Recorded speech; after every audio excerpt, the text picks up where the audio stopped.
In patch 7.4, we are introduced to the final leg of the Arcadion raid series. And on January 6th, raiders from around the world will be racing to see who can clear all 4 Savage fights first. The Savage difficulty versions of fights bring new mechanics, puzzles, and in some cases, dance.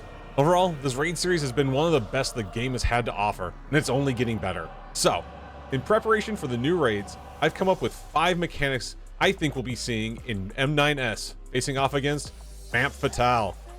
I'll be going through these mechanics in chronological order, but before the fight even begins, I think Vamp will be coming to the table with a brand new passive. Similar to Honeybee Lovely, I think Vamp Fatale will be healing from our failures, gaining life with each failed mechanic.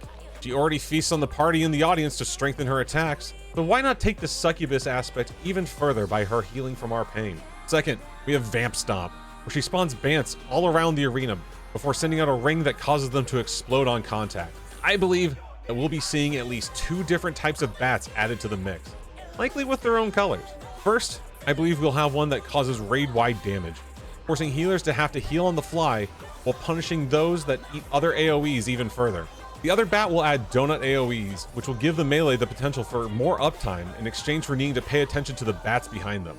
Later in the fight, when Vamp Fatale powers up with crowd kill, I expect to see the donut AoEs be larger and the raid-wide damage even more potent. Third, we have what I consider to be Vamp's signature ability, Coffin Maker. In normal, it spawns on the north row of the stage, forcing you back as you race to destroy it. It sends out line attacks and uses light party stacks to keep you separated. And as in many Savage fights, this is the perfect opportunity to combine what we already have and then add a little bit more. This time, I think it's pair stacks that must be separated, forcing you to focus on more than just DPSing and loose party stacks to stay alive. And don't forget, Vamp will also be dishing out half moon cleaves as well. Good luck keeping up. And as a little bonus, I'll add that I won't be too surprised to see Coffin Maker 2 show up later in the fight. We are not done evaluating the tools that Vamp Fatale uses to inflict pain. Sadistic Screech 2 triggers and destroys the left and right sides of the stage. Then she sends out saw blades all across the arena. And all of that is before spiked balls fall from the ceiling as a tower damage soak. I believe most are expecting the towers to come with a debuff or a bleed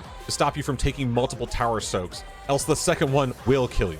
That, plus the potential bleed from hitting one of the saw blades, would also spell certain doom.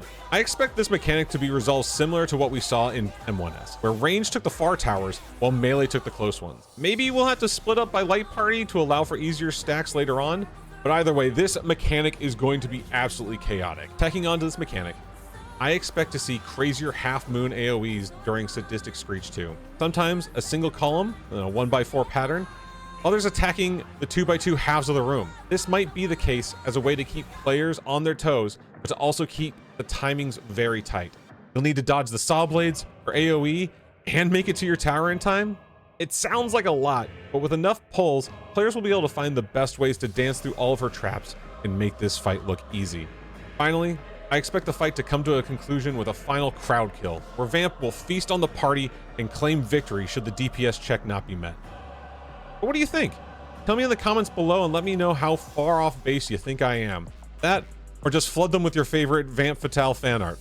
I know there's plenty. Hey, but be sure to tune in to the Final Fantasy World Race for Charity on January 6th around 2 a.m. on Twitch TV/FrostyMog. Many of the top raiders in the world will be streaming their progress for us all to see, and I've also included their Twitter in the description below where you'll be able to stay up to date as the race unfolds. I'll catch you in the next video where we'll be speculating on what the Surf Bros will be bringing ashore in M10S. Until next time.